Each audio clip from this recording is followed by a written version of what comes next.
Okay, think about this. What if the secret to better health, and maybe a healthier planet too, was hidden in foods we've just sort of forgot about? Like imagine a leafy green amaranth, right? It can pack an incredible 200 times more vitamin A than the same amount of cabbage. 200 times, yeah. Or the baobab fruit, heard of that? It can have like 6 times more vitamin C than an orange. Exactly. These aren't just, niche examples. They point to something bigger. Welcome to the Deep Dive. Today we're going on a bit of a journey, exploring how really re-embracing the huge, often overlooked diversity in our food could seriously impact your health and, well, the planet's long-term health too.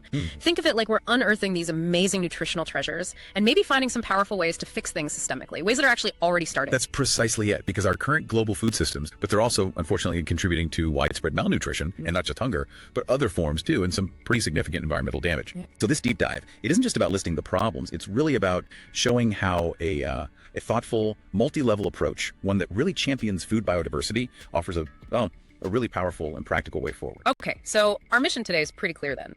By the end of this deep dive, you'll have a much better handle on the challenges baked into modern diets, the kind of hidden potential in all these diverse foods, and how efforts around the world are actually working right now to reconnect us with them for, a healthier future for everyone. Let's do it.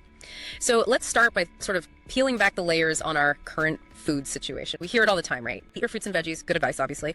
But what if the very system that produces that food is kind of accidentally making health and environmental problems worse? It almost sounds backward. It's a really critical paradox we're facing.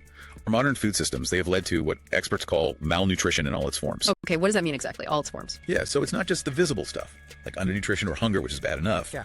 It also includes the massive global rise in overweight and obesity. And crucially, these pervasive micronutrient deficiencies. Hidden hunger, you mean? Exactly. Hidden hunger. Even if people getting plenty of calories, we're talking about bodies lacking essential vitamins and minerals, things like iodine, vitamin A, iron. And these deficiencies are, frankly, alarmingly common right across the board, whatever type of malnutrition you look at. Well. And despite all our technology and progress, the really stark reality is that global hunger rates are actually rising. Okay. Seriously? Yeah. In 2017, we hit 821 million undernourished people. That was like returning to levels from 10 years earlier. Oh, man. And the impact on kids, the most vulnerable, it's dire. 151 million children under 5 were stunted that same year. That has lifelong consequences. That's just a staggering human cost. And it makes me think, okay, what's the environmental footprint of doing things this way? It feels like this industrial model must come with a really heavy price tag for the planet too. It absolutely does. The environmental toll is, well, immense. Really on vast field monocultures and these huge, often confined animal feedlots. Yeah. Well, sure, it produces massive volumes of food, undeniably.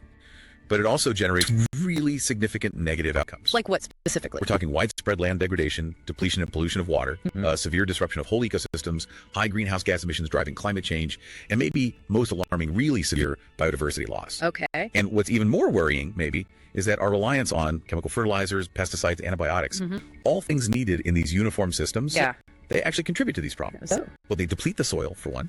They help create pesticide-resistant superpests. And they make environments where new diseases could just rip through genetically identical crops. Think about, like, that devastating kiwi fruit infestation a while back, or the fusarium wilt that's hammering bananas. Because there's no diversity to stop it. Precisely. And here's a stat that really drives it home.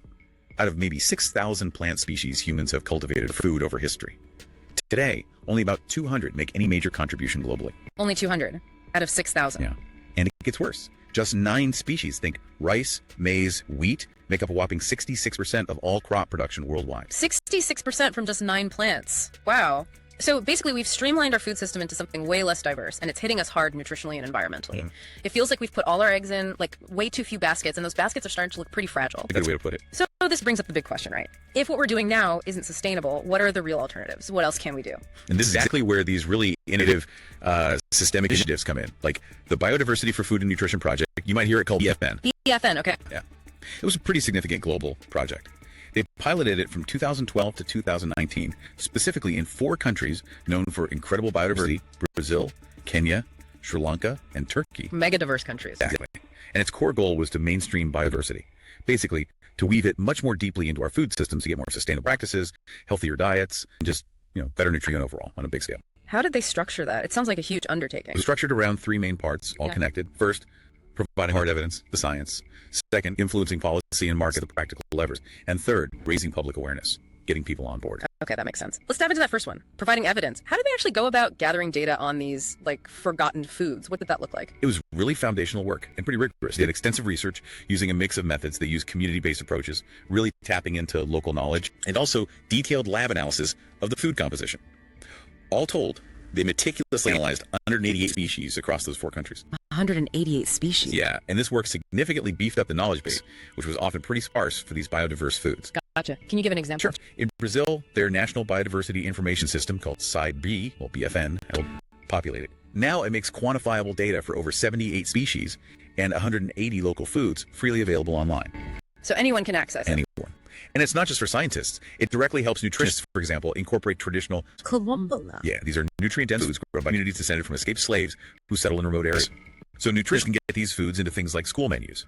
Imagine kids getting access to native Brazilian beans found through this research that turned out to have way higher levels of certain essential amino acids often lacking in standard beans. That's fantastic. What about other countries? Well, moving over to Kenya, BFN Partners table published in 2018 for 22 foods. A big jump. Wow. And in Turkey, they researched wild edible plants, things like foxtail lily and shepherd's purse. They made that nutritional data public too, their national database, Turcomp. Found they were great sources of antioxidants, for instance. So connecting traditional knowledge with science. Exactly. The key aim was to build on and scientifically validate that traditional wisdom, especially since basic nutrient data was just missing for thousands of these traditional food species. That's an incredible amount of work, just getting the data. It sounds like they really managed to bridge that gap between traditional knowledge and modern science. They did. But okay, once BFN had all this vital data, the real challenge must have been turning that into actual change on the ground, right? How did they manage to translate scientific papers and databases into real shifts in policy and markets? Because those things can move so slowly sometimes. Yeah, absolutely.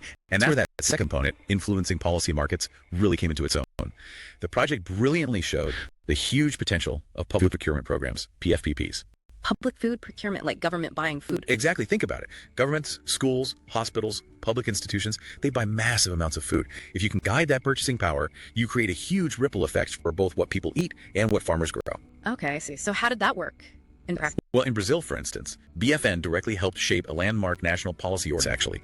2 of them officially recognized 101 native Brazilian species, important socio-biodiversity, specifically for their nutritional value. So an official list. More than just a list. This legislation now actively guides public food buying. It guarantees purchases of these BFN-identified species at a fair price. A guaranteed fair price. That's huge for farmers. It's massive. It directly encourages smallholder farmers to diversify what they grow because they know there's a solid market for these traditional biodiverse crops. That makes so much sense. Any other examples? Yeah, similarly in Kenya, BFN's efforts led to drafting of Busia County's biodiversity conservation policy. And this wasn't just policy on paper, it sparked real initiative, like the business school model. Farmer business? Yep. It trained 4,000 farmers in sustainable agriculture and business skills. And critically, it then linked these farmers directly to institutional markets, local schools, local clinics, creating a ready market for their African leafy vegetables. Connecting the dots. Exactly. Creating that sustainable between local diverse production and local demand. That's such a powerful demonstration of how policy can actually work. You know, it's easy to feel overwhelmed by these huge global food problems, but hearing how one ordinance can guarantee prices for smallholders or how training connects farmers to schools, that really makes the impact feel concrete. It shows policy can be a real catalyst for change for farmers and for community health. Absolutely. It shows change is possible. Okay, so we have the evidence, we have some policy shifts happening, but what about winning over hearts and minds? How did BFN get the word out? How did they make these incredible but maybe unfamiliar foods actually appealing and accessible to, regular people? Yeah, that awareness raising piece was absolutely vital for getting things adopted widely. And it got really creative, engaging also people through some pretty innovative strategies. Like what? Well, for example, BFN teamed up with gastronomy departments at universities and even high-profile chefs in Brazil. They created these beautiful recipe books. They reinterpreted traditional dishes to make them exciting for modern tastes, but still respecting the heritage. Cool. Like gourmet versions of old recipes? Sort of. Imagine a famous chef taking some forgotten native vegetable and turning it into this amazing dish. It culminated in like the Rio Food Vision during the Rio Olympics. Oh, yeah? Yeah, they promoted sustainable, biodiverse food, literally from dish to podium. It got global attention and really fostered this sense of national pride around these local foods. That's clever marketing using the Olympics. Totally. Elsewhere, Sri Lanka put on this massive food festival timed with World Food Day. And it was about eating, a whole cultural experience. Cooking competitions, tons of food stalls showing off diverse local ingredients, and even street drama. Right there in the crowd, performers acting out the negative effects of processed food compared to the benefits of traditional diets. Really vivid stuff. Wow, street theater about food. I love it. And in Turkey, their annual Alisada Wild Herb Festival just exploded in popularity. It really put wild edible plants on the map. And importantly, it opened up totally new markets for local women who traditionally gather these plants. Empowering local communities, too. Definitely. And the project was smart about engaging younger generations, too. They worked with groups like the Slow Food Youth Network and their Taste Project, which documents and saves traditional endangered foods. Getting youth involved is key. For sure. And they looked at technology and local action, too. Mobile apps were developed to help people identify and find biodiverse foods. Urban farming initiatives like the Sack Farms in Kibera in Kenya Yeah, people growing food vertically in sacks, really dense urban areas. It transformed local food access, and even grassroots things like the incredible Edible Network, which turns public spaces into community food gardens, all transforming neighborhoods through local food. This is genuinely inspiring, seeing how food biodiversity stops being just this like abstract scientific idea and becomes something people celebrate in kitchens, at festivals, even using apps. It really feels like a movement building. It does. So what does all this add up to for the bigger picture, for sustainable living, for the future of how we eat? Well, if you connect all these different threads, it really highlights a fundamental shift in thinking, a paradigm shift that's not just nice to have, but actually required in our food systems. Our current industrial model, as we said, it thrives on uniformity, specialization. We've seen the downsides. But the alternative, what we often call diversified agroecological systems, they work with biodiversity. They optimize it, not just for nutrition, but for long-term soil health, pest control naturally, healthy ecosystems overall. Working with nature, not against it. Precisely. And what's fascinating is that traditional diets, the ones eaten by indigenous peoples and local communities for centuries, they often provide incredibly healthy, resilient ways of eating with a really minimal environmental footprint. They're like blueprints. But those systems are under threat, right? They are. They're increasingly challenged by globalization, by rapid urbanization. Think about rural migrants moving to cities. Often they struggle to find the familiar biodiverse foods they grew up with. Yeah, thanks. So they shift, understandably, to cheaper, easier to find, but often processed, less nutritious options. But, and this is key, that challenge also creates this huge opportunity for entrepreneurs, for innovators to bridge that gap, to actively connect the urban demand for foods with the rural supply. We're seeing it happen, like the success of world crop being grown in big cities like Toronto, specifically for diverse immigrant groups, or the growing market for wild foraged foods in West African cities. Ah, okay. So challenges create openings. Exactly. Yeah. But to really scale these local successes up, to make it a true systemic transformation, we need to do a few things. We need to seriously strengthen movements, redirect way more resources toward diverse food systems, not just the big monocrops, Right. and develop really joined up food policies, policies that work together at all levels, local, national, international. It's about building this strong web of support. So it sounds like the whole journey from seeing the big problems of malnutrition and environmental harm all the way to celebrating diverse traditional foods. It isn't just some global effort or a top-down policy thing. It's actually something that can start with each of us, right on our plates, in our communities, and the choices we make. Exactly right.